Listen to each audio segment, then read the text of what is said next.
Good afternoon, and welcome to the American Constitution Society's annual Supreme Court preview. I'm Russ Feingold, the president of ACS, the country's foremost progressive legal network, with as many as 200 student and lawyer chapters across the nation. Through our diverse, rapidly growing nationwide network of progressive lawyers and law students, judges, scholars, and advocates, and many others, ACS's mission is to support and advocate for laws and legal systems that strengthen our democratic legitimacy, uphold the rule of law, and redress the founding failures of our Constitution and the enduring inequities in our laws in pursuit of realized equality. If you aren't already, I'd encourage you to become a member of ACS. Go to acslaw.org, where you can join and find more information about events like this one. Some quick housekeeping notes before we begin. This afternoon's discussion is being recorded, and the recording will be available on ACS's website after today's program concludes. For those interested in CLE credit, information is available in the chat. Finally, there will be time during today's discussion for audience questions.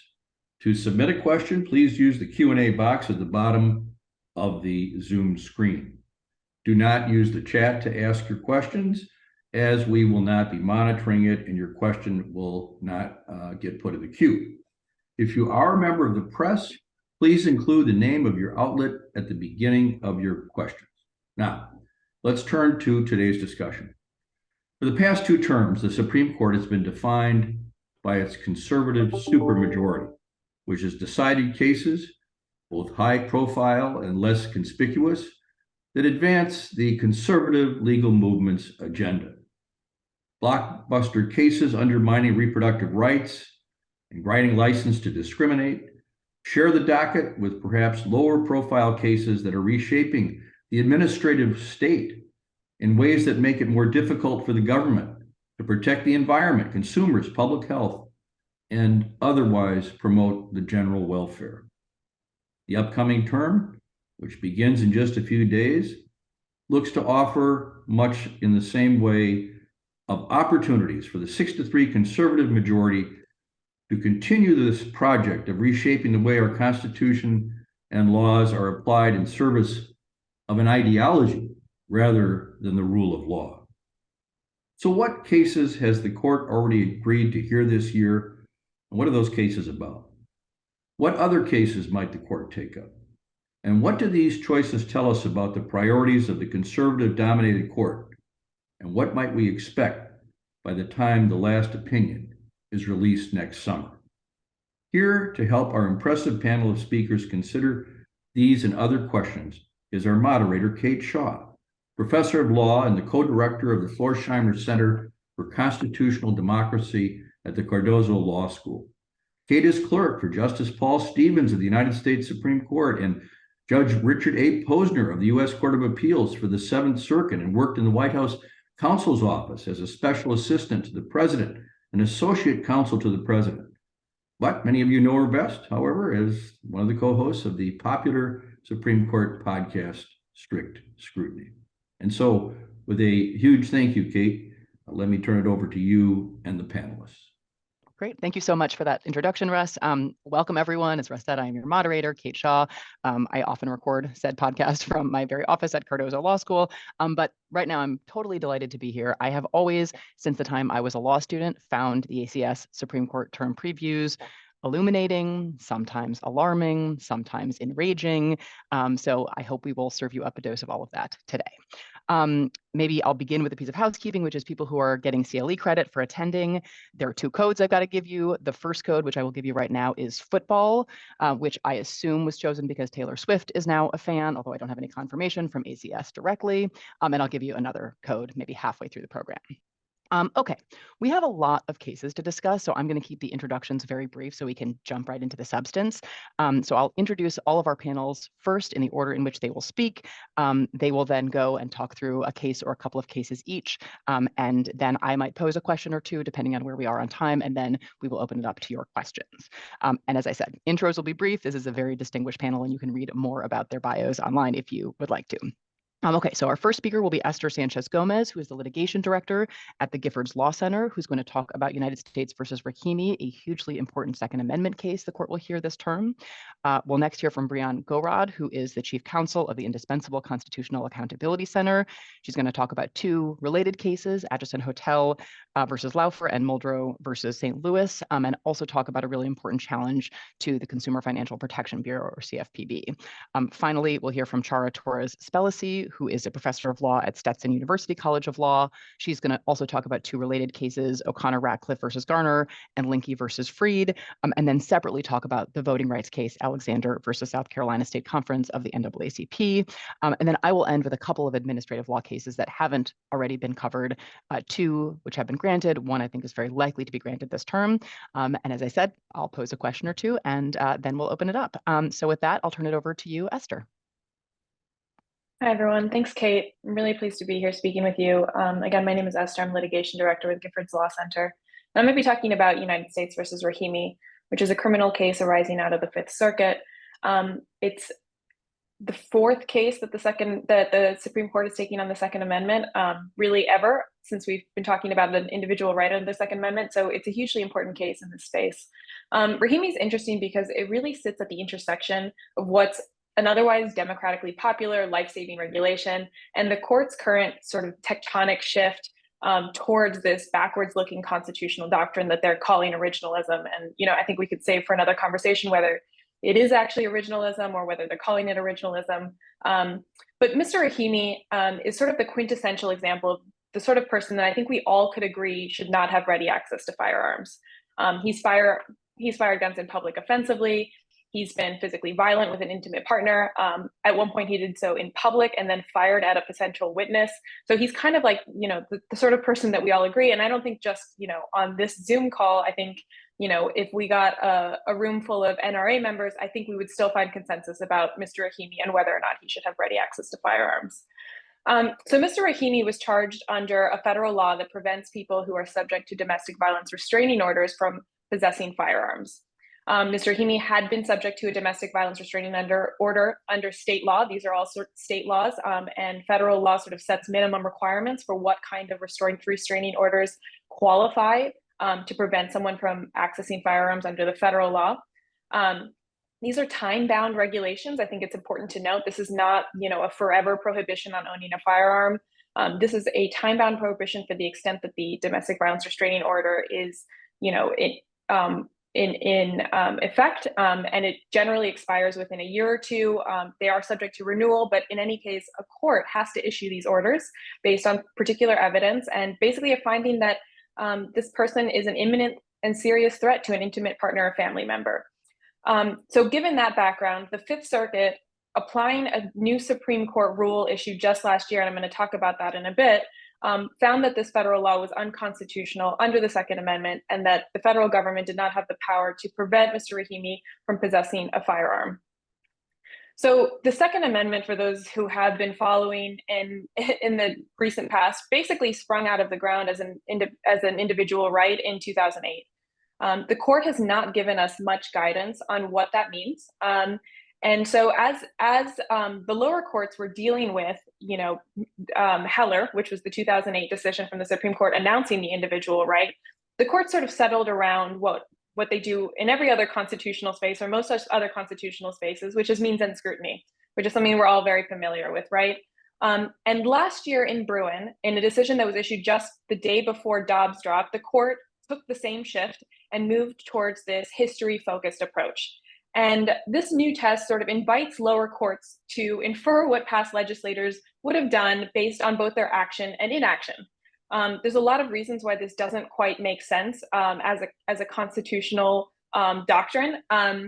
First of all, legislators don't always act to the outer bounds of their power to do so. And so inferring that their inaction means that they didn't think that they had the power to do something in the past doesn't really make great sense. And so, another unanswered question left there was, what is the relevant time period for legislators to have, given us this secret clue as to what the Constitution means? But basically, courts now have to look to whether there is a historical analog, a historical law that is analogous to the current law being challenged. lower courts are really struggling with this test. We're getting really idiosyncratic results all across the country. Laws that have been upheld for decades are now getting struck down in some places and then upheld in others. There's just basically chaos in the Second Amendment space and a huge volume of litigation, which is, not unsurprising given this massive shift in the standard under which we review Second Amendment cases. Another interesting sort of issue with a history-focused approach is, when these courts are dealing with history, Bruin, which is this case issued last year, sort of instructed that it is the government's burden to present historically analogous laws. Okay, well, if it's the government's burden, is that like a case-specific determination? Do lower courts have to engage in every single instance in determining what history means? Or is there some sort of static understanding of history? We know that our understanding of history is not static. As we can all assume, our grandparents' history textbooks did not look the same as ours. We're constantly discovering new information. We're adding new lenses on our understanding of history. So essentially, this new test has created a mess. And I think that, even under that mess, the Fifth Circuit's reading is extreme. But this is the first opportunity for the Supreme Court to really, clarify what their decision meant, to show us whether they're going to double down on this history-focused approach, and how much we're going to see a rift between their new constitutional doctrine in the Second Amendment space and real common sense about someone like Mr. Rahimi and whether or not he should have access to firearms. I'll share that for me personally, I'm a bit optimistic about the result in this case, in that I think that this law will likely be upheld despite our ultra-conservative court. Even Justices Thomas and Alito have shared publicly that they think that this law is important for public safety. And so I don't think that we're going to see a world in which this law gets struck down. And I hope that I'm right about that. It's always hard to sort of play the guessing game with our current court. But I think what's going to be really, really meaningful and important about their decision is how they arrive at that decision, upholding and hopefully not striking down this law. Because if they really sort of lean into this unworkable history-focused approach, I think we're going to continue to see courts across the country struggling to apply it, striking down in idiosyncratic ways laws that are keeping people safe in communities across the country. So, when we talk about gun safety laws, we're talking about public safety. And this law in particular, I think it's worth highlighting. We're not just talking about people's physical public safety, which is very real. Domestic violence with firearms is 5 times more likely to be lethal when, a woman is in the home and there's a firearm in the home. There's also very clear connections between domestic violence and mass violence. But there's also harms to our democracy at stake. And this is something that, my organization talked about in our amicus brief before the court. But when we talk about marginalized groups and firearms being used as tools of control over those marginalized groups, we also talk about those people. We need to think about those people and their access to other constitutionally protected rights, their access to speak in public, their access to arrive at a voting booth. And so when we talk about firearms being used in this particular controlling context, we need to not just be worried about women's physical safety. And we also need to be thinking about the way that the Constitution has changed since the Second Amendment was ratified. I think that a lot of the conversations around the Second Amendment right now are about, what does the Constitution really mean? Well, the Constitution also hasn't been static. I mean, we can talk about whether history was static, but the Constitution hasn't been static. And when we talk about women's access to the voting booth, we have to jump into the 20th century to do it. So why would we limit sort of even in a history-focused approach, why would we limit our consideration of analogous laws to, the 18th century when, the Constitution evolved in an extremely meaningful way into the 20th century? So those are kind of some of the issues at stake. Like I said, I think that there's a decent opportunity for this particular law to be upheld. But really, the court is sort of at a serious inflection point, if they weren't already before taking up this case, in showing us, how much they're going to lean into an unworkable approach that puts us in grave risk in our public spaces. The gun violence epidemic is very, very serious in this country. Nearly 50,000 people die by gunfire every year. So this is a hugely important case. And the oral argument is scheduled for November 7th. I'll be on the steps of the Supreme Court, trying to call attention to this case. But happy to chat more about it. But I think I'll pass it back to you at this point. Thanks very much. Great, thank you so much, Esther. And we will definitely do some follow-up. But first, let's turn to the opening presentations. So Brianne, I think you're up next. Great. Well, thank you so much, Kate, and thank you to ACS for hosting this event and inviting me to participate. I want to start by talking about the CFPB case that Kate mentioned. The court will be hearing oral argument in that case the second day of the term. And this is just one of multiple cases the court already has on its docket this term that could have profound consequences for the ability of the federal government to function effectively, for it to do the work that it's supposed to be doing on behalf of the American people. And these sorts of cases don't always get the same level of public attention as recent blockbusters at the court, but no one should understate their significance. In this case, the court will be considering the question whether the CFPB's funding structure is unconstitutional because the CFPB is funded outside of the annual appropriations process and instead receives most of its funding from the Federal Reserve System. It's worth noting that Congress made a very deliberate choice when it funded the CFPB in this way. Congress created the Bureau in the aftermath of the financial crisis of 2008 in order to fight against big banks and protect America's consumers. And it recognized that a stable funding source was critical if the Bureau was going to be able to do its important work without interruption. And in making this choice for the CFPB, Congress made it only the latest in a long line of federal financial regulators that are funded outside of the annual appropriations process. So this is an incredibly important case for a couple of different reasons. First, a decision holding the CFPB's funding structure unconstitutional would threaten to undermine all of the critically important work that the CFPB does on behalf of the American people. Things like assisting homeowners who've been defrauded by their lenders, helping depositors who've been forced to pay illegal overdraft fees, assisting borrowers who face racial discrimination. The list could go on and on and on. And a decision holding the CFPB's funding structure unconstitutional could also cause chaos in our nation's housing markets and our nation's financial markets, because it would threaten CFPB rules that the markets are currently organized around. And it's worth noting, too, that the possible implications of a decision holding the CFPB's funding structure unconstitutional wouldn't be limited to the CFPB. It would threaten many other federal agencies like the Federal Reserve and other federal programs like Social Security and Medicare that Congress has also chosen to fund outside of the annual appropriations process. Now, fortunately, given all of these potential consequences, this case should be an easy one for the court because there is simply no basis in the Constitution's text or in its history for the argument that the CFPB's funding structure violates the Constitution's appropriations clause. That's the constitutional provision that the court is going to be considering. And the appropriations clause provides quite simply that, quote, no money shall be drawn from the Treasury, but in consequence of appropriations made by law. And at the founding, as today, to appropriate money by law simply means to designate a purpose for that money in a law that is passed under the normal process for passing legislation. And because the statute authorizing the CFPB's funding does exactly that, it's an appropriation made by law. The clause itself contains no other restrictions, no other procedural requirements. And that makes sense given the clause's history. The appropriations power developed first in England and later here as a legislative check on executive power. It was designed to ensure that Congress had discretion over how federal agencies were funded and that it could check executive abuses of its decisions. It was never designed to be a judicial check on legislative power. And notably, Congress has never relied exclusively on annual appropriations or time-limited funding. Instead, it has given federal agencies perpetual dedicated funding sources like the CFPB's, literally since the nation's founding. All of which is to say that for justices who profess to follow the text and history of the Constitution, this should be an incredibly easy case. And that's why I think this case will be a real test of the justices' commitment to their professed methodological preferred approach.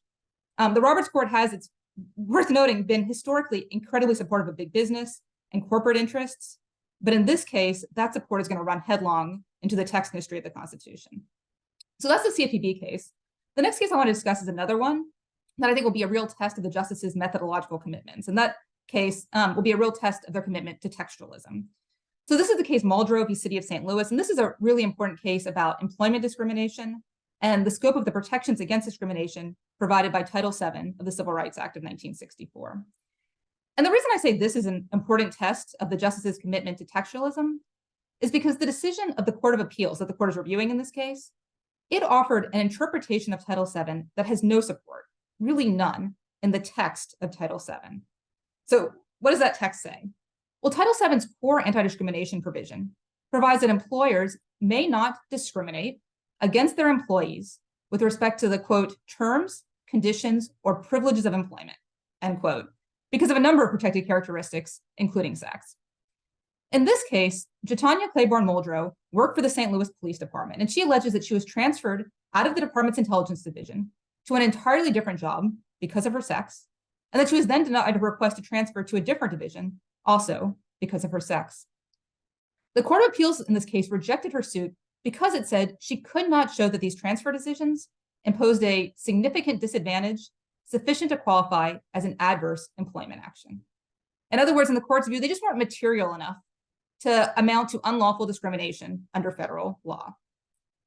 The problem with that analysis, of course, is that those terms, significant disadvantage, adverse employment action, they appear nowhere in the text of Title VII. All Title VII requires is 1, discrimination, 2, that the discrimination be with respect to the terms, conditions, or privileges of employment, and 3, that it be on the basis of a protected characteristic. That's it. And none of those things require a significant disadvantage or an adverse employment action. And we know that just by looking at what those terms meant at the time Title VII was enacted. That's what the Supreme Court has instructed individuals should do in the context of interpreting the meaning of a statute. So to discriminate meant simply to make a difference in treatment or favor. And so what that means is that treating someone differently with respect to the terms, conditions, or privileges of employment on the basis of a protected characteristic violates Title VII. And transferring someone necessarily changes the terms of that individual's employment, because an employee who initially agreed to fill one role would then have a new role that differs in at least some way, whether it's with respect to location or responsibilities or title or colleagues. Here, for example, Ms. Muldrow's transfer changed her work schedule from a traditional Monday through Friday schedule to a rotating schedule that required her to work on weekends. And it's worth noting the history of Title VII only supports this plain reading of its text. The Supreme Court has repeatedly said that the paramount concern of Congress in enacting Title VII was the elimination of discrimination in employment, and that the statute extends this discrimination, subtle or otherwise. And that all makes sense because only such a broad approach fully gives life to Congress's goal of eradicating discrimination in employment. It also makes sense because the Supreme Court has also repeatedly recognized a discriminatory act by its very nature deprives individuals of their individual dignity. It thus inflicts, and this is the court's words, serious non-economic injuries. And it would thus be odd, to say the least, for the court to impose a requirement on Title VII plaintiffs that has no basis in the text of the statute on the view that some types of discrimination don't impose sufficient harm to be actionable. So that's the Muldrow case. And the third case I'm going to discuss today is also about injury in the civil rights context, but it's about standing and when individuals can get into court when their rights have been violated. So this case is Lawfer v. Atchison Hotels. It'll also be argued the very first week of the term. And I think this case highlights how important access to the courts and standing issues are to the vindication of rights. The value of a law protecting an individual's rights means a lot less if it's difficult for individuals to get into court to enforce it. The law at issue in this case is the Americans with Disabilities Act, which makes unlawful discrimination against individuals with disabilities. And it's important to note that includes not only the intentional exclusion of people with disabilities from places of public accommodation, but also the failure to make reasonable modifications to ensure that people with disabilities have an equal opportunity to enjoy the services provided by places of accommodation. So there's a Justice Department regulation, it's commonly referred to as the reservation rule, that explains that the Americans with Disabilities Act requires hotels to ensure that their online reservation services include the accessibility information necessary for individuals with disabilities to enjoy their services as fully as those without disabilities. In other words, hotels need to include information on their website about, for example, which rooms are wheelchair accessible, so that someone who uses a wheelchair, when they make a reservation, can know with certainty that when they actually show up at the hotel to use that reservation, that the room that they've reserved will work for them.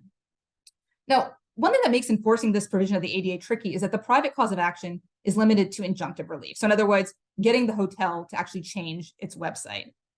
And what that means is that suing to enforce this rule is essentially useless to a traveler who encounters a non-compliant website while looking for a room for upcoming travel, because it'd be very difficult to get an injunction entered in time to actually help them make their travel plans. And that's why enforcement of this rule depends on individuals like Deborah Lawfer, the plaintiff in this case, who identify non-compliant hotels and bring suit independent of any imminent travel plans. They're often called tester plaintiffs. And it's important to note that the use of tester plaintiffs has long been common and enforcing civil rights statutes, not just the ADA, but also the Fair Housing Act, Title VII of the Civil Rights Act, which I was just talking about a minute ago. So this is a really important issue. Now, the defendant in this case, the hotel that Ms. Laufer sued because it didn't include accessibility information as part of its online reservation services, that hotel argues that Ms. Laufer lacks standing, that she can't go into court to sue because she had no plans to stay at the hotel, and thus, in the hotel's view, didn't suffer a real injury. Now, there are a number of problems with this argument. I'll just touch on two very briefly. First, that argument is foreclosed by an over 40-year-old precedent called Havens Realty Corp v. Coleman, in which the court held that a plaintiff who experiences a discriminatory denial of information in violation of a statutory right has Article 3 standing, even if she voluntarily exposed herself to discrimination in order to test the defendant's compliance with the law. That reasoning squarely applies to the reservation rule testers like Ms. Laufer. And second, the Supreme Court has recognized that history and tradition provide a meaningful guide to the types of cases that Article 3 empowers federal courts to consider, and that harms with close common law analogs are sufficiently concrete to confer Article 3 standing. And that is certainly the case here, because the stigmatic injury that Ms. Laufer suffered from the hotel's discrimination, her sense of humiliation, her frustration at being treated like a second-class citizen, has a close relationship to the dignitary harms that at common law gave rise to private actions for infringement of the duty to entertain imposed on innkeepers and common carriers and other public-facing businesses. So that was a very quick nutshell on the legal issues in the case, but I should note that there is a real chance that the court won't actually resolve the legal issues in this case. Ms. Laufer has actually dismissed the underlying complaint with prejudice for reasons unrelated to these legal issues, and has asked that the appeal be dismissed as moot as well. So the court denied that request last month, but said it would be subject to further consideration at the time of argument. So we may get a better sense next week at argument of how likely it is that the court actually decides this case. But if it does decide it, it could be a really important one for access to courts and enforcement of the nation's civil rights laws. So I'll stop there, but I'm happy to answer questions about any of these cases after the rest of the presentations. Great. Thank you so much, Brianne. Chara, you are up next.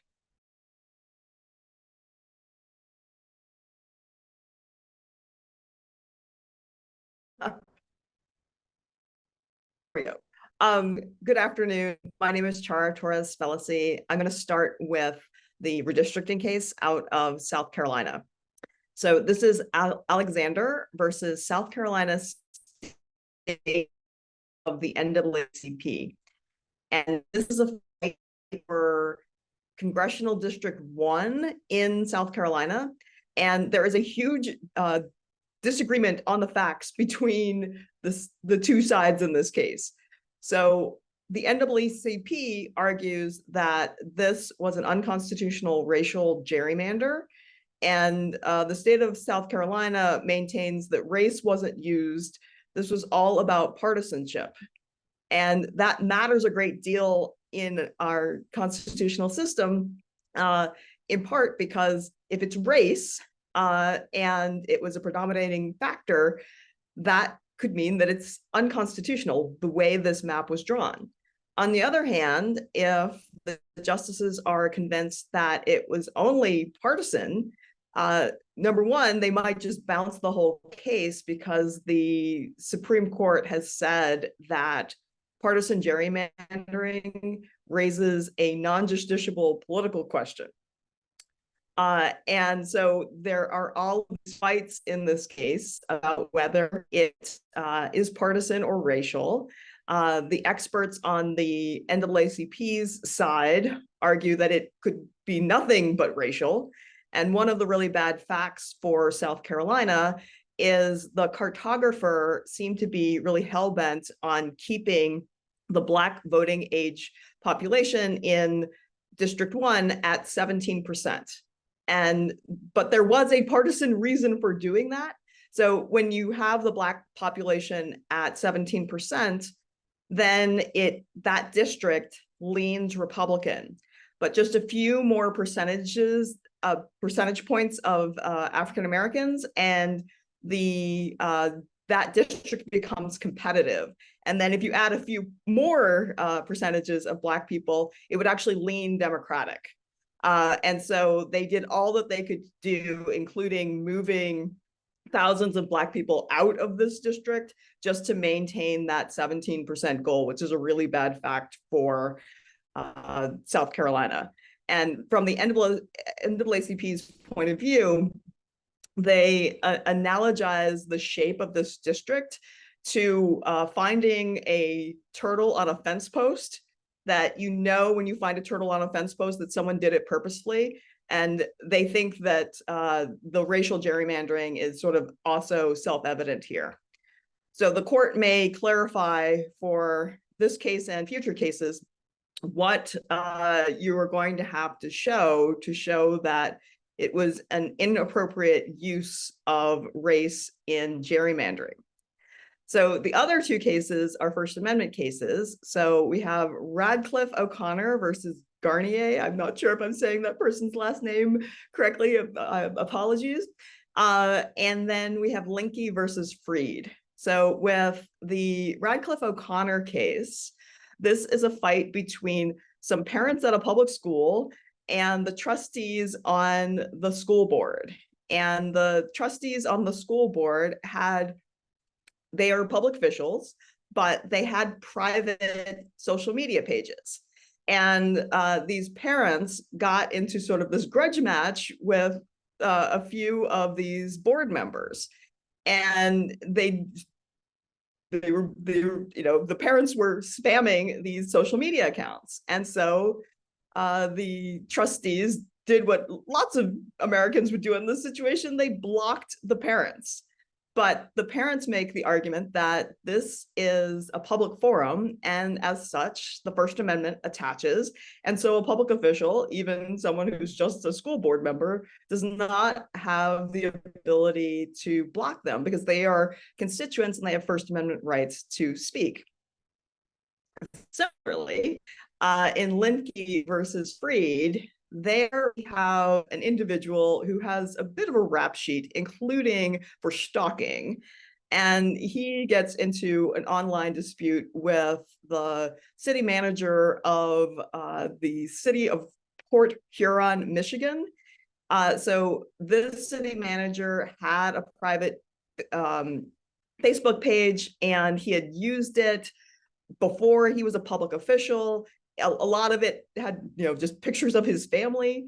But during COVID, he would use that Facebook page to put out public information, especially about the pandemic and things that the city was doing to try to mitigate it. And sort of similarly to the fact pattern of the first case, Linke does things that are sort of obnoxious / creepy, and Freed, the public official, blocks him on his private page. Now, these cases raise just a panoply of really complex First Amendment questions. So part of this is about the public forum doctrine, and part of it is about state action, which are sort of interlinked. So one of the things you should know is that the state action doctrine is just a mess, in part because the cases that raise state action questions are so different factually that it's hard to draw doctrinal lines that are really clear and that will apply sort of case by case by case. And so an example of this is if you ask a constitutional scholar, is a political party, is there enough state action in them to apply the First Amendment? The answer is yes and no, because there are cases that say that a political party, there is state action, and then there are other cases that say no, a political party is a purely private entity. And these cases raise similar conundrums. There are also questions about whether the use of these private Facebook pages by these public officials is under the color of law. And one of the things that is in these briefs is that phrase actually goes back to the King of England and knights wearing the king's color. And so when the knights wore the king's color and they were acting under color of law. And that matters because if these officials are acting under the color of law when they use their private Facebook pages and Twitter pages, then you can sue under Section 1983. But if they are not acting under color of state law, then that means of lawsuit is probably foreclosed. And I think one of the facts that is going to make this a really tough pair of cases for the Supreme Court is there are millions of public sector employees out there who all have a private social media page.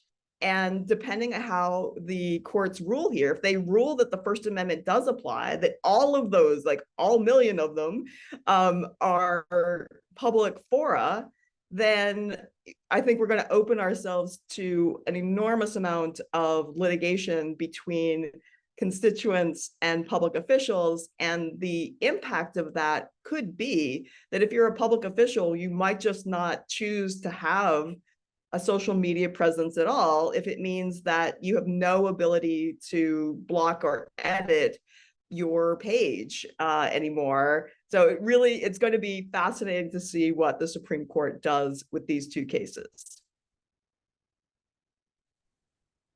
Great. Thank you so much, Chara.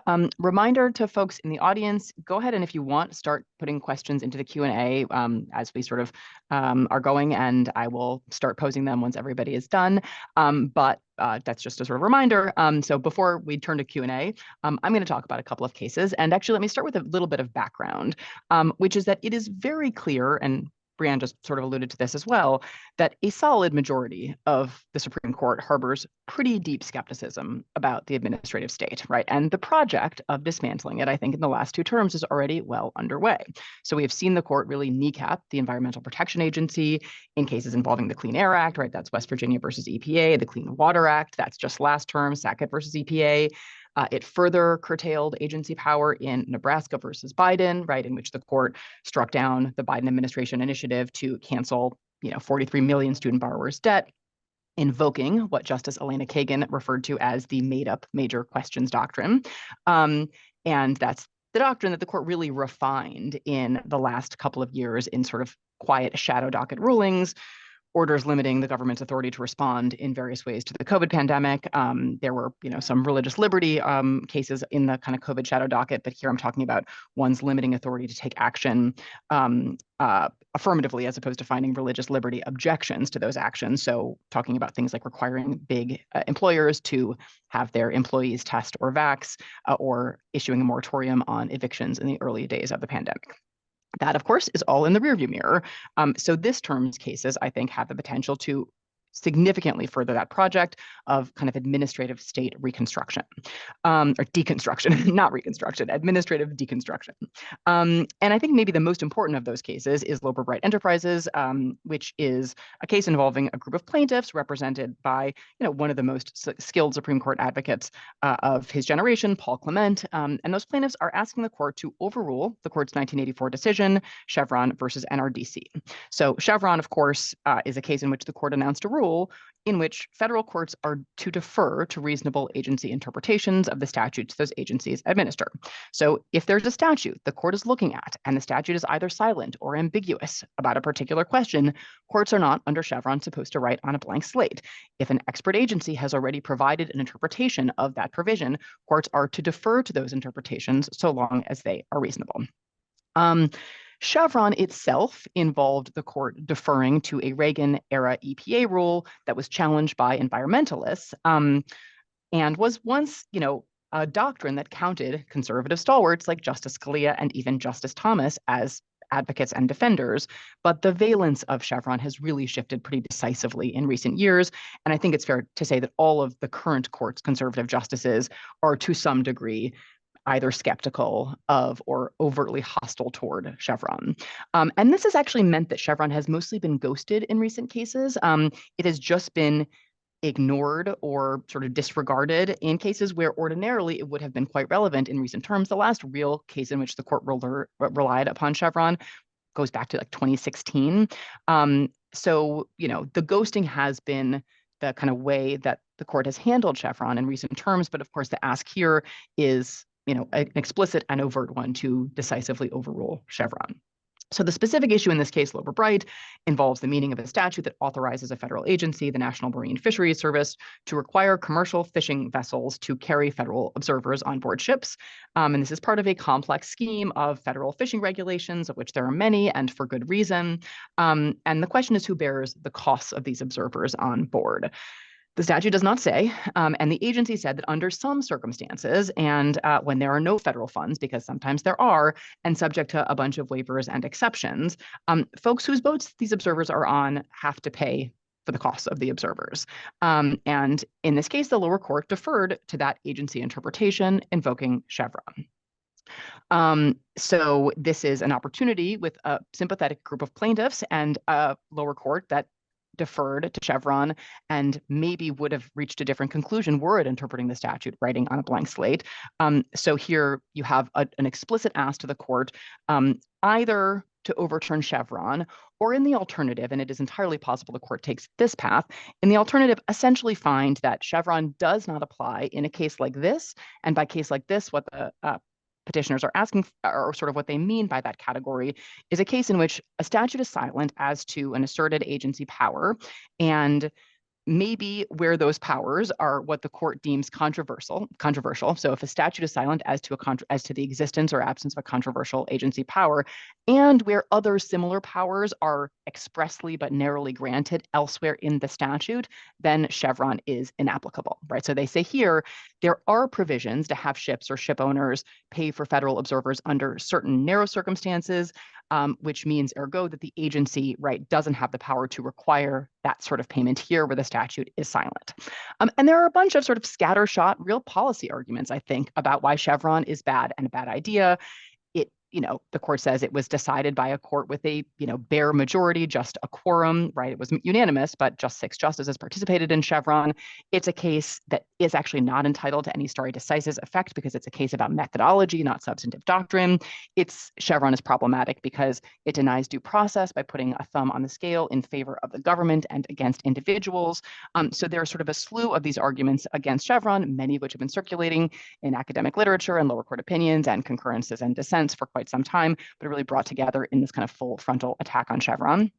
Federal government in response says to overrule Chevron would have a convulsive effect on the operations of the federal government, calls Chevron a bedrock principle of administrative law, and says it would essentially sow chaos both in the lower courts and in agencies, which have been doing their important work against the sort of backdrop of Chevron for essentially 40 years.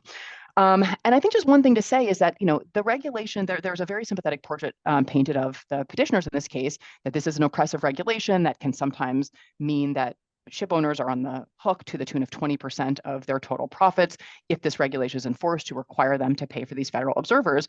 And I think, as Elena Kagan said extremely effectively in her dissent in Nebraska versus Biden, the loan forgiveness case I mentioned a couple of minutes ago, regulations can be a good idea or a bad idea, right? Like, no one is ever suggesting that agencies never err, or that all regulations that an agency or other actions that agencies take are a good idea, or that agencies are infallible. Like, of course they are not. But I do think that Congress inevitably passes laws that are broad and general, and that is not in question. And the only question really is, I think, who should bear the primary responsibility for interpreting those laws and filling those gaps. And the 2 choices on offer are expert agencies and 6 justices on the Supreme Court. And to my mind, that is not a difficult choice. Okay, so I'll try to be brief on the other case I'll mention and then possible case. And the second case is Jarkizi versus the Securities and Exchange Commission, which is a case involving a challenge to agency adjudication. So that is just dispute resolution that happens inside agencies.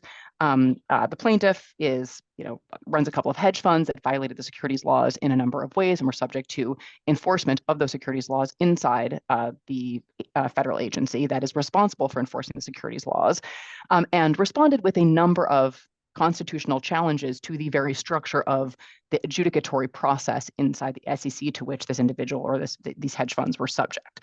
And there are basically 3 arguments that were made and were successfully made in the lower court, which found essentially that this is the Fifth Circuit that found essentially that the SEC's system for enforcing the securities law and adjudicating violations of those securities laws was constitutionally impermissible for 3 distinct reasons. First is that these kinds of cases cannot be heard inside agencies at all. They have to be heard in federal courts. Essentially, that these adjudicatory processes inside agencies are a violation of the 7th Amendment jury trial right. The second is that the SEC administrative law judges, or ALJs, the ones who hear disputes about whether there have been violations of these laws in the first place, must be removable at will by the president because they enjoy for cause removal protections. And so too do the individuals who sit on the SEC and also maybe the other federal agencies like the Merit Systems Protection Board, which adjudicate personnel disputes involving ALJs, that all of these mechanisms of independence, which is of course what they are about, maybe in the aggregate or maybe even individually, impermissibly erode presidential power by placing sort of too much insulation around these subordinate officials. And the third of these essentially is that because the statute gives to the SEC the authority to choose between enforcing the securities laws in federal court or inside the agency, that essentially is an impermissible delegation of legislative power. Essentially, too much power and discretion is handed off to the SEC in this instance, but maybe to federal agencies more generally. So, each of these questions, I think, raises what could be pretty existential challenges to the structure of not only the SEC, but more broadly to agency adjudication, which is a big part of the administrative state, maybe to agencies more broadly than just in their adjudicatory capacity. And then finally, I will just mention that the court has a pending petition in the case challenging the FDA's approval of mifepristone, right, one of the 2 drugs used in the medication abortion protocol, medication abortion being the most common method of abortion in the United States. In this case, a district court judge in Amarillo, Texas, Matthew Kaczmarek, found that the FDA's original 2000 approval of the drug mifepristone was unlawful. The Fifth Circuit actually reversed that conclusion, finding that the challenge to the original FDA approval was untimely, but did agree that the FDA had violated the Administrative Procedure Act at 2 different points at which the agency relaxed some of the restrictions that initially attached to the prescription and use of mifepristone, first in 2016 and then in 2021, when again it relaxed various restrictions that had initially been in place. And so the federal government and also the drug manufacturer Danco have filed cert petitions. I'm not sure if there's, so right now, just what's in front of the court is the Fifth Circuit determination that essentially the pre-2016 limitations on mifepristone needed to be in effect. Now, I should say all of that is on hold because the Supreme Court stayed the original district court order pending its resolution of any cert petition. So at the moment, mifepristone remains available, irrespective of anything that's happened in this litigation. But if the Fifth Circuit opinion were affirmed, that would mean pretty substantial limitations on access to mifepristone. And if there is a cross petition that sort of seeks to revive the original determination that the entire approval, 23 years ago was unlawful, maybe also to revive this Comstock Act argument that wasn't really addressed in the Fifth Circuit, we could be faced with not just a question of the conditions under which mifepristone is available, but whether it is available at all. Okay, let me pause for 1 second and read the second CLE code. Let me just remind myself of what that was. The second CLE code, for those of you getting CLE credit for this, is hockey. I should say both football and hockey, I think, are in all caps. I'm not sure if it matters. Okay, so maybe I'll pause for a second. I will pose a couple of questions to the other panelists, and then I will start bringing in questions from the audience. And the first of these, maybe Esther, can I ask a sort of general Second Amendment doctrine question, which is, if we're thinking that this case presents the court with an opportunity to clarify, potentially limit some of the kind of expansiveness in the Bruen case from last term, I wonder whether, and I don't think this is, I don't know if this was in your organization's brief, I don't recall, but it was in a couple of the other briefs, whether that kind of clarification or modification might involve addressing the part of the test that asks about whether the activity or weapon in question is even subject to the protection of the Second Amendment. Because one of the many, many things that is, to my mind, so enraging about both Bruen and the way lower courts have, understandably in some instances understood it, is that it puts almost no work into the question of whether an asserted, say, weapon even falls within the scope of the Second Amendment. This is a test that calls itself a text, history, and tradition test, but there's no real question about sort of deep analysis of whether the text of the Second Amendment protects, most weapons. It just is assumed that it does, or maybe just weapons in common circulation, which is this very circular sort of a test, and then moves on to history and tradition with respect to the regulation, whether there is an analog or antecedent that is sufficiently close along the lines that you described. So, given that Brahimi is a case about individuals, right, who, not what, is protected by the Second Amendment, is there a possibility that that other aspect of the test gets addressed in this case as well, such that, unusual and unusually, well, maybe not unusual, but especially dangerous firearms would not presumptively be protected, as it sort of seems like Bruen, assumes that they will? That's a great question, and this is the first part of what Bruen called a single part test that has sort of fallen into the lower courts as a two-part test. So, Justice Thomas explained in Bruen that assuming that the plain text of the Second Amendment protects, a specific conduct or, whatever it may be that this person challenging the law is looking to do, then the law is presumptively unconstitutional. And then it's the government's burden, as you were mentioning. It's interesting because both in Bruen and in Heller, the court explained that the Second Amendment is really about the use of firearms for self-defense. Self-defense does not appear in the text of the Second Amendment. So it's an interesting, firearm also, we can talk about firearms versus other arms. There are some cases coming through the circuit courts on that issue as well. But what that first question is going to be hugely important to how the Second Amendment sort of evolves in the lower courts, is evolving now and will evolve going forward. As you mentioned, Rahimi is about who. There are some open-ended questions there that I expect the court will have to contend with in order to reach a decision in Rahimi. Are people sort of assumed to have a Second Amendment right, or do they have to prove themselves to be quote unquote responsible law-abiding citizens, which is what Justice Thomas said is the sort of person protected by the Second Amendment. Justice Barrett wrote in a concurrence before she became a Supreme Court justice on this topic and the fact that it was not resolved under the Second Amendment, whether someone had to prove themselves to be responsible or whether it was a right that they had to lose in order to prevent them from accessing firearms. And obviously, the next step is going to be hardware. What kinds of arms are protected? We're talking about assault weapons bans. We're talking about large capacity magazine bans. And I think that the court likely won't reach that specific issue in this particular case. But there are some important cases coming out of other circuits where these issues are, being dealt with. One particular one out of the Ninth Circuit, so a district court judge who currently sits with two cases dealing with both California's large capacity magazine ban and assault weapons ban. He decided on the large capacity magazine ban just, I think, last week or the week before.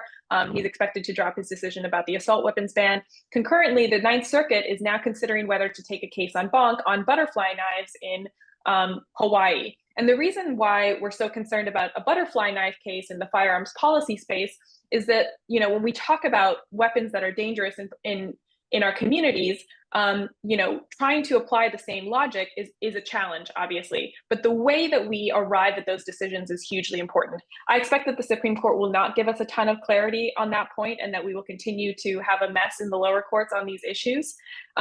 But that initial question is so important. And while I do think that you could read Bruen to collapse that preliminary what is covered question into the historical analysis, I don't think, and that's because, Justice Thomas, as I mentioned, said it's one step. I don't think that it makes any logical sense to start a case with the burden on the government in that way. A plaintiff must have some initial showing just as a matter of common sense. And so that first step is going to be hugely important, and how the court defines that as to people and in the future as to hardware is going to be really important as well. And I just wanted to mention, since you were talking about outside of the Second Amendment space, in the agency authority space, there's a hardware case that's actually going to be conferenced next week, and it's about bump stocks. The bump stock regulation was promulgated by the Bureau of Alcohol, Tobacco, and Firearms, which is the main agency dealing with firearms in this country. It was promulgated under the Trump administration in the wake of the Route 91 shooting in Las Vegas, the deadliest mass shooting in our country, in our country's history. And basically, it defines bump stocks, which are a firearm accessory, as machine guns, and therefore regulates them in the way that the National Firearms Act regulates machine guns.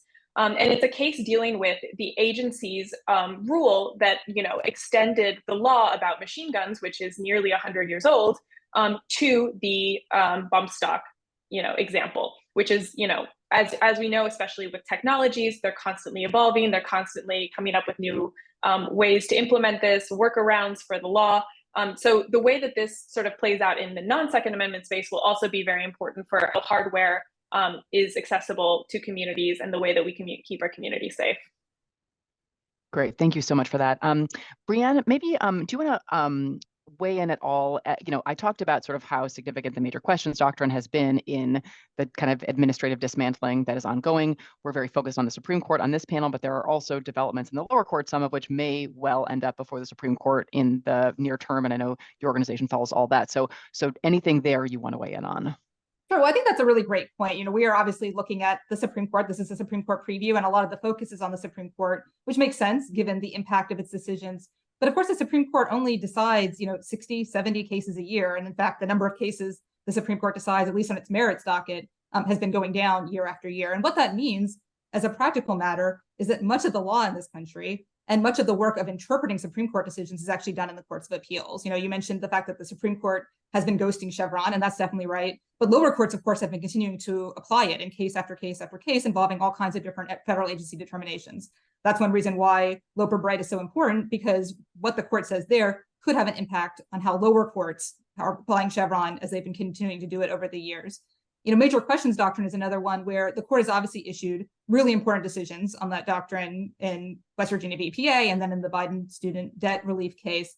But much of the work of interpreting major questions doctrine and telling us what it means is actually going to be done in the lower courts. And, I think it's worth noting that while conservative opponents of the regulatory state are trying to use major questions doctrine to invalidate a whole host of different regulatory aims, it's not clear that they're going to be successful in doing that.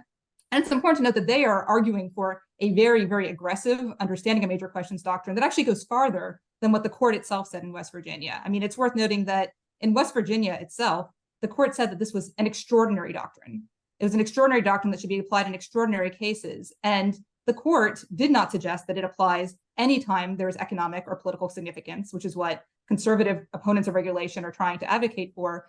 The court said that it applies when there is economic or political significance and when there are indications that the agency is trying to engage in a really transformative expansion of its power and one unlikely to have been authorized by Congress.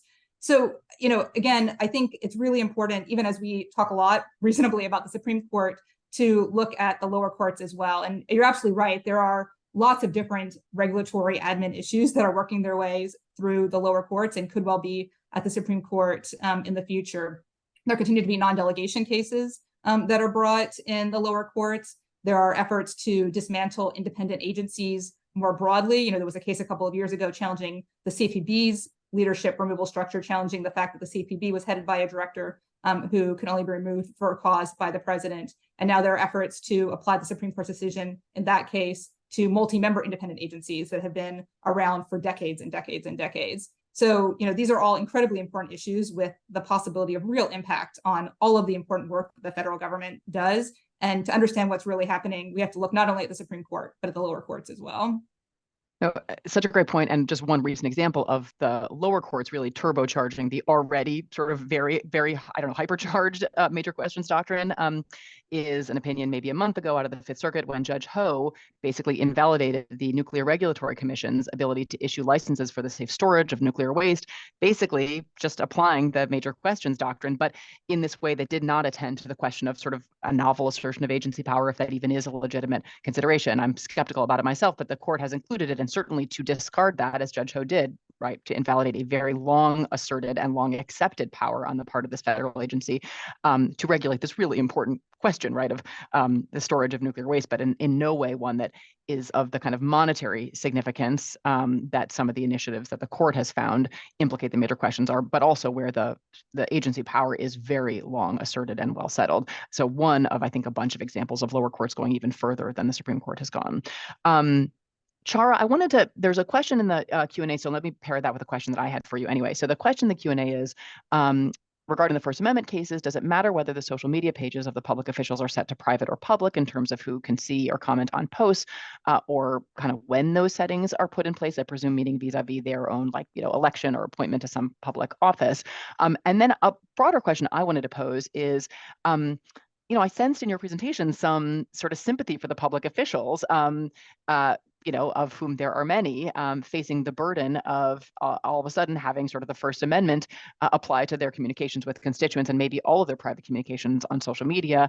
And I'm curious if I was reading that correctly, if you wanted to weigh in, kind of a normative way about, the question either of state action or public forum as to these cases. And maybe the answer is like, you're a little conflicted and there are equities on both sides, but I didn't get a clear sense of sort of where you came down in those cases, and I would love for you to share if you have one.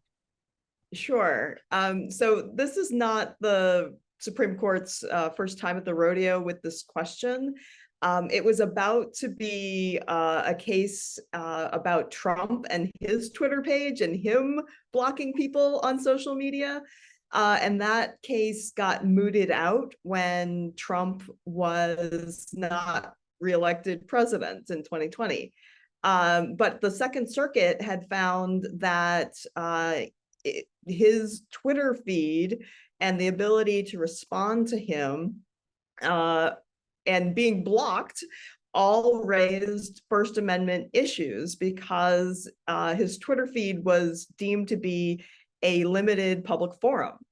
And so we'll see whether the Supreme Court takes a similar approach in either of these cases. And, if it had been the Trump feed, there could have been limiting language that this holding applies to the presidency, and that the presidency comes with more of a requirement that you have to be open to all Americans and individuals in the United States who would like to engage with the president if you have opened up yourself to a otherwise open Twitter exchange with everyone on Twitter. And so we'll see whether they go that way. I sort of doubt it. In part because if this is really going to apply to just anyone in public office, I think there are so many different considerations to think about. So I would think of the presidency as one of those jobs that is really 24/7, where he is the president all of the time.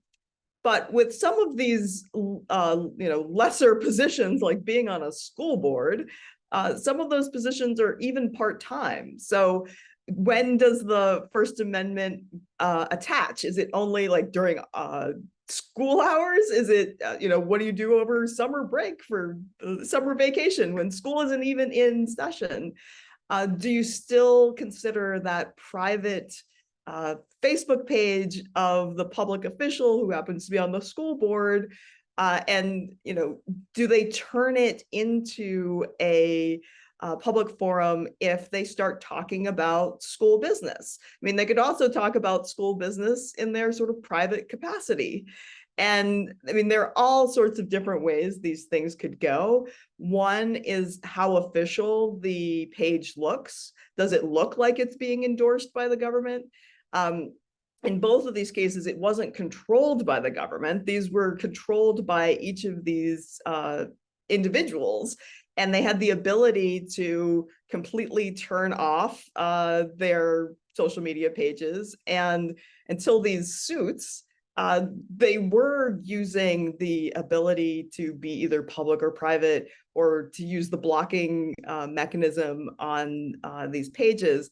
But depending on how these cases turn out, I mean, if they say that they're all individuals who are in public office, when you are using an online forum and you let any of the public in, you have to let all of them in.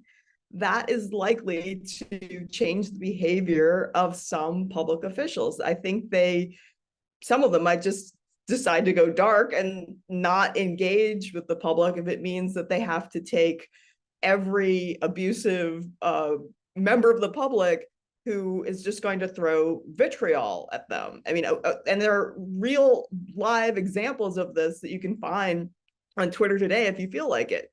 Look and compare Lauren Boebert's private page and her public page. Her private page is her in her personal capacity. Her public page is because she's a member of Congress. Same with AOC. She has a private page and a public page. On the public pages of both of those women, both of those members of Congress, it is nothing but like incredibly abusive, threatening language that is aimed at both of these individuals. And so I could understand the instinct of either of them to wish that they could turn on the block feature. Definitely, I agree that one can understand it. I'm reminded of, I can't now remember if it was the district court or the Second Circuit or both in the Trump case, but one sort of unusually, it was a suggestion offered by a judge that was an unusually pragmatic suggestion. And I just, again, I can't remember at which level it happened, but there was a suggestion offered, which was like, just have you heard of the mute button, right? Because if the vitriol directed at you and your subjective experience as a public official is a problem that we should be mindful of in deciding how to sort of, again, balance the competing interests here, maybe just mute so that you're yourself not the target of that. But of course, if these feeds are public fora, then that doesn't entirely solve the problem of the vitriol visible to sort of all other participants.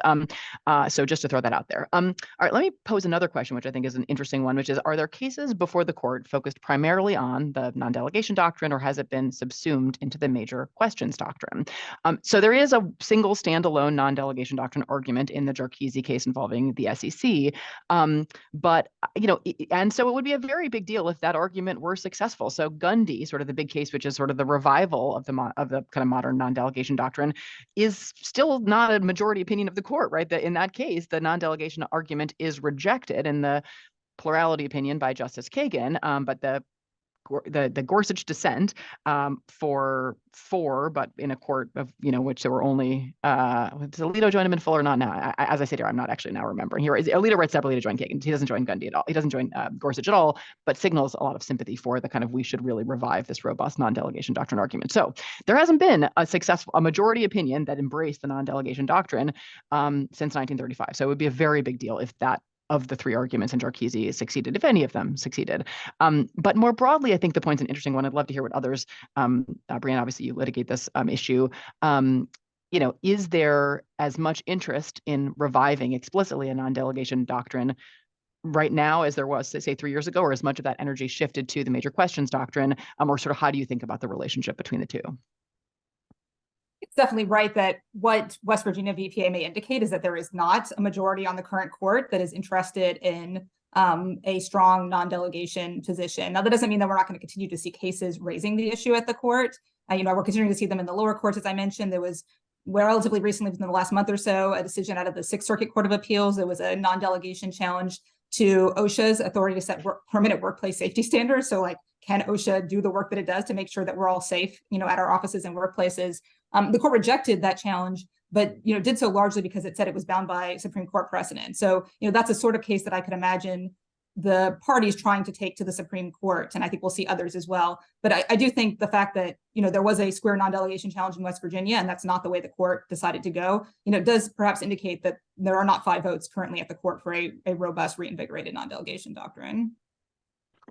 Okay, another question. Are any of the cases previewed today likely to produce decisions with odd or unusual combinations of justices? I mean, you know, Esther, you suggested that it's not impossible. Now, a lot of people have been talking about Rahimi as though, you know, the Chief Justice and Justice Kavanaugh are in play, and if you get them, then, you know, you have some majority to narrow Bruen. But you suggested that you actually view Thomas and Alito as gettable potentially in some form to uphold this law. Is that would be an unusual combination, I think, when we're talking about a Second Amendment case? Do you think, could you see a unanimous opinion narrowing Bruen?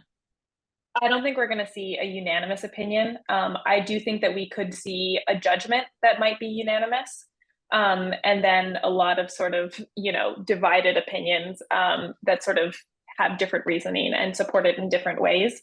I think, I mean, I think that that's possible. I don't think that it's likely that we'll get a fully unanimous judgment here, but I do think that we could end up with a really interesting combination, because I think that most of the justices will see that this, like striking down this particular law, would be such an extreme result that I don't think any of them want. As I was mentioning, the reasoning is really going to be so hugely important here. And, you know, we were talking a little bit earlier about, you know, answering the question of who is protected by the Second Amendment. That's a huge question here. Another issue that's coming up through the lower courts is who in the terms of age. And I think that that is probably going to be answered in some form by whatever opinion ends up sort of controlling here. But I expect we're going to have a relatively divided opinion, but maybe an odd combination in the judgment. Anyone else want to weigh in on you know, predicted unusual vote lineups in the cases that you talked about, or any of the other cases you're watching? Sure, well, I'll go. I mean, just thinking of the cases that I talked about, and I'll put aside the law for VHS and Hotel, since I'm not sure we're actually going to see a full decision from the court in that case. But, you know, thinking about both the CFPB and the Muldrow case, I think it's entirely possible, if not likely, that we will see an unusual combination of justices, precisely because I do think these are very clear cases when you look at the text and history of the Constitution in the context of the CFPB case, and the text and history of Title VII in the context of the Muldrow case. You know, with respect to the CFPB, I think it's just really difficult to imagine how the court could write an opinion that looks at the text of the Appropriations Clause and looks at its history and affirm the Fifth Circuit. And it's worth noting that the Fifth Circuit, while it kind of used rhetoric around separation of powers and quoted some founders, it didn't really engage in a meaningful analysis of the text and history of the Appropriations Clause.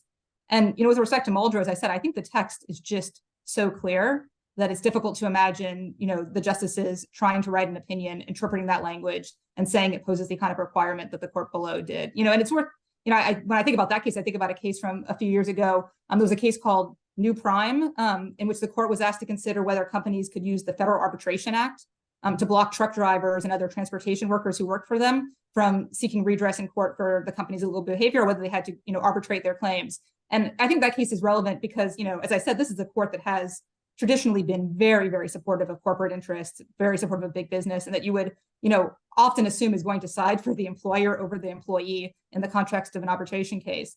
But in that case, there was an opinion written by Justice Gorsuch, joined by every other justice, ruling for the employee and saying that they did not have to arbitrate because the court engaged in this close textual analysis of the FAA and considered what the term contract of employment meant at the time the FAA was enacted in 1925, and just concluded that when you engage in that analysis, you couldn't get to a result that required the employee to arbitrate. So here too, I think when they look at the text of Title VII, you know, it should be a very easy case. And I think we should see, you know, justices that you wouldn't normally expect to be potentially supporting an employee and a robust interpretation of an anti-discrimination statute coming out that way. And I'll just add that we should give some credit to the Supreme Court for this week. They allowed for a remedial map to be drawn in Alabama. So this was one of those cases that started on the shadow docket. There was so much consternation about it being decided on the shadow docket. It was actually put for oral argument and then sort of surprisingly decided in favor of changing the Alabama map.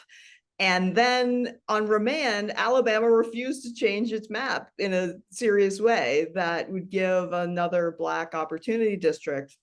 And so just this week, the Supreme Court, I think, made the right decision and decided that a new map is going to be drawn in Alabama.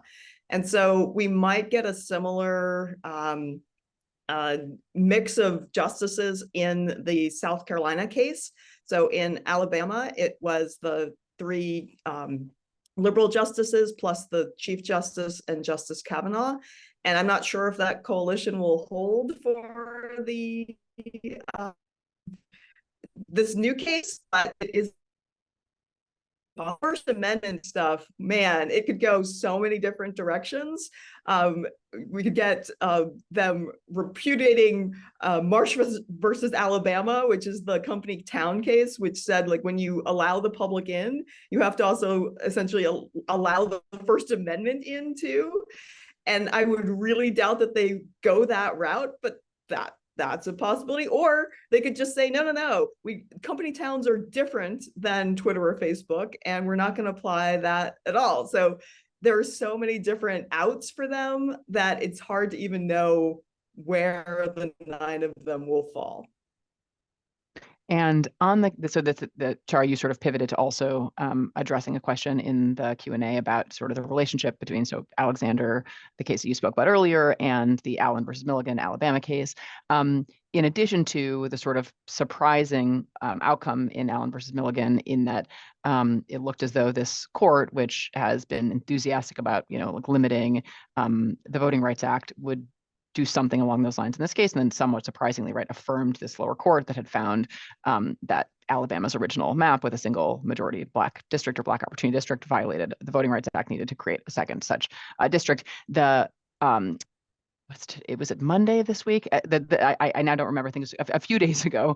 The court, in an order, right, rejected Alabama's request to stay the second lower court opinion, finding that Alabama's second effort to draw another map, again with a single majority Black district, was that the lower court's sort of rejection of Alabama's second effort.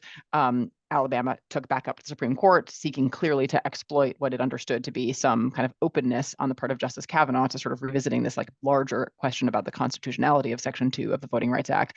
And the court denied that stay request, right? The request to stay the lower court opinion with no noted dissents. And that was significant. Now, that doesn't necessarily mean that it was unanimous, because the justices may dissent and may have been in dissent or disagreement and not publicly noted as much. So I don't want to overstate the sort of surprising result there, but I would have expected Thomas and Alito at least to publicly note their disagreement. And I thought it was quite striking, and just maybe a sign of the kind of audaciousness of Alabama's conduct, and ask right after the Supreme Court's June opinion that they did not get a single public vote in support. But, add that to the list of not forward-looking, but backward-looking, potentially surprising sorts of lineups.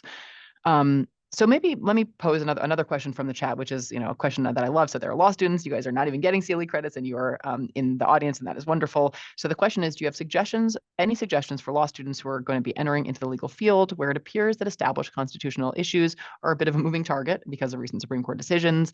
Should we be cautious, optimistic, pessimistic, skeptical, worried, all of the above? We could do a lightning round on this. I don't know, maybe Brianne, you want to start, and we'll go then Chara, Esther, and maybe I'll say a word.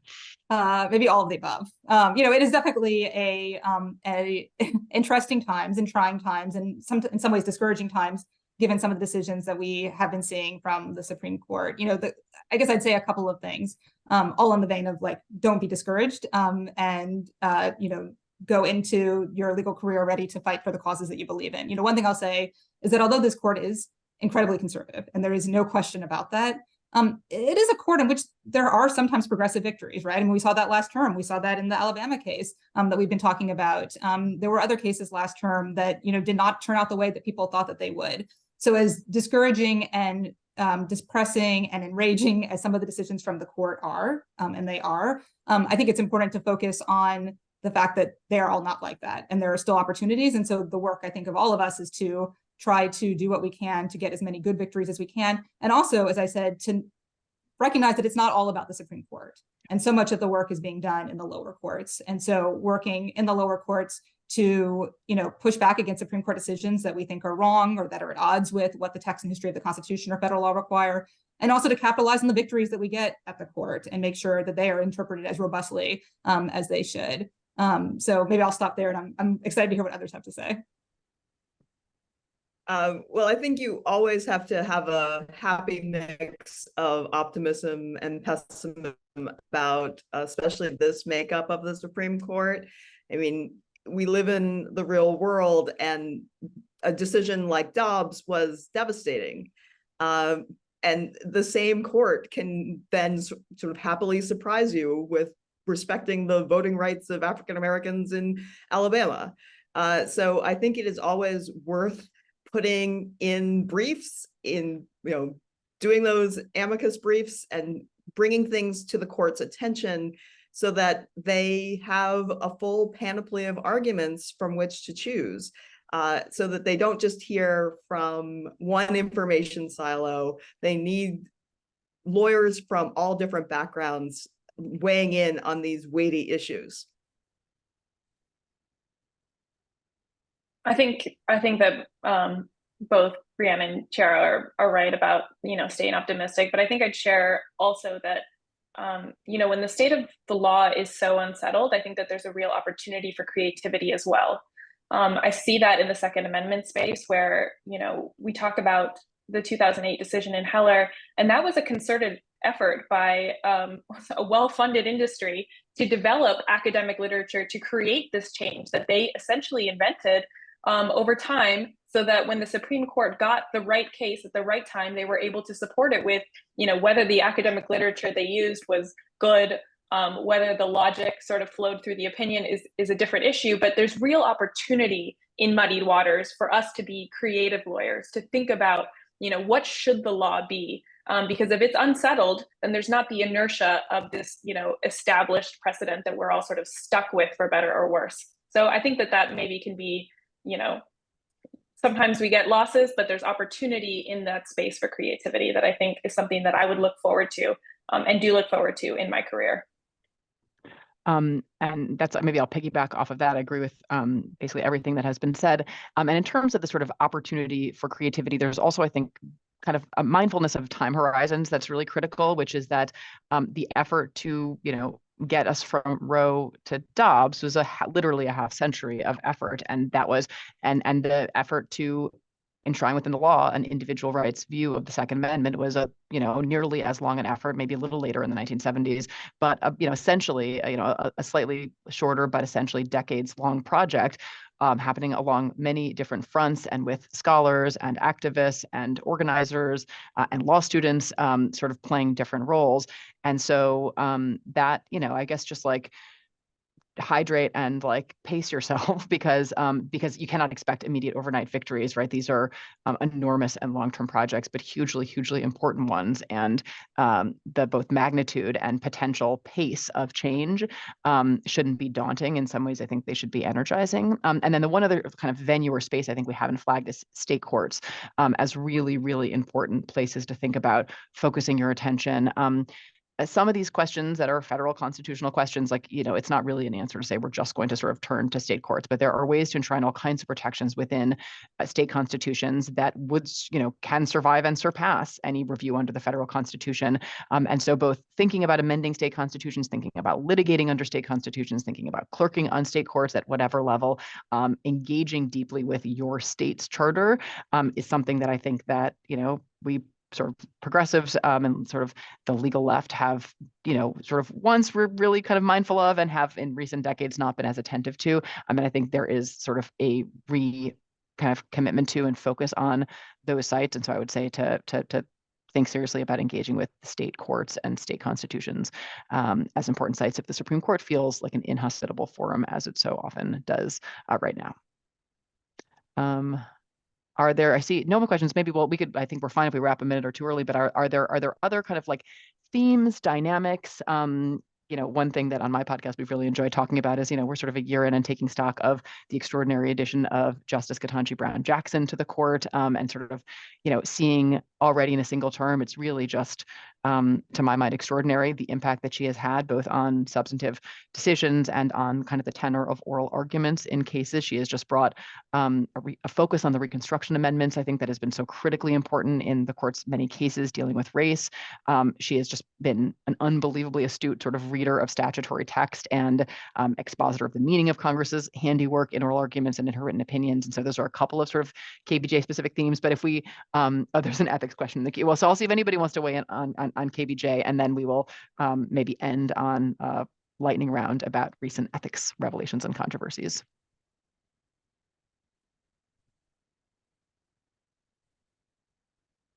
Nobody has just yeah, go ahead. I'll just echo what you said, which, particularly as, a lawyer who focuses on the text and history of the Constitution and tries to help realize the progressive promise of the Constitution, having Justice Jackson on the bench and really digging deep into constitutional text and history, particularly focusing, as you say, on the Reconstruction amendments, has just been a phenomenal thing to see. I mean, I think, it was her first or second argument of the term last year, where she, started reading from, Reconstruction era debates. And I think it's really, really important and powerful to have that voice there, reminding, the conservatives who claim to care about constitutional text and history, that they need to consider the text and history of the whole Constitution, and consider the text and history, particularly of the Reconstruction Amendments, which created such a fundamental change in our nation's founding charter. So it has been, I think, just phenomenal to see that and to have her there on the bench.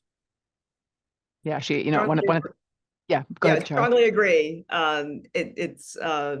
It's enormously satisfying to see someone call their bluff on originalism, because it really matters which part of the Constitution you were talking about.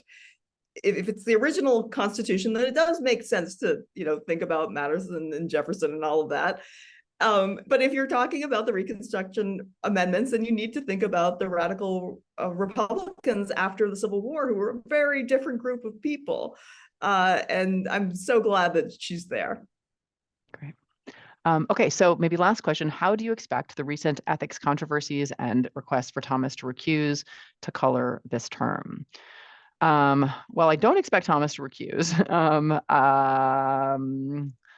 Justice Alito was, asked to recuse in the Moore 16th Amendment tax case, which we didn't talk about, but is another important case the court is hearing this term, and wrote a non-recusal statement that I did not find terribly convincing, but maybe just me. But I don't know. I think that, I remain genuinely scandalized by some of what ProPublica is reporting. I think that there's a tendency to sort of get numb or anesthetized to all of this, these cascades of revelations. And I honestly think that the most recent round of revelations, ProPublica reports his attendance at, Coke donor events, which I think is even more egregiously unethical than taking and not disclosing, vacations and such. I think there are that the most recent revelations are in every way the most serious. And I think that whether they have any impact, really is sort of in all of our hands, right? The public is going to continue to kind of ask for answers and ask our elected representatives, in particular in the Senate, on the Senate Judiciary Committee, to press the court for answers. And, the press will continue to focus on, I just think that there is a feedback mechanism that we are all participants in. And if we sort of decide to shrug, then the chances that any of this will make any difference, I think, are very low. And if the public stays really focused on this issue, I think that it could have an impact. Now, what that looks like, does it look like recusal in a particular case, or some adoption of some new set of rules or code by the court? I'm not sure, but I'm quite sure that nothing happens unless we pay attention and demand it. And so I think, again, it's sort of up to us what difference it all makes, but others should feel free to weigh in the minute or two we have remaining. Well, I would encourage the law students who are watching this to look up the name Justice Abe Fortas.